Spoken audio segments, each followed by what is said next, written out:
Ayan, isang mapagpala at mabiyayang umaga po sa ating lahat, mga minamahal kong ka-Bible.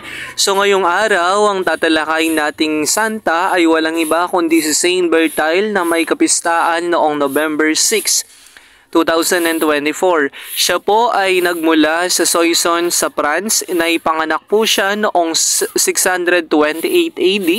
At pumanaw naman po siya sa noong 705 AD sa Chelles Ave sa France.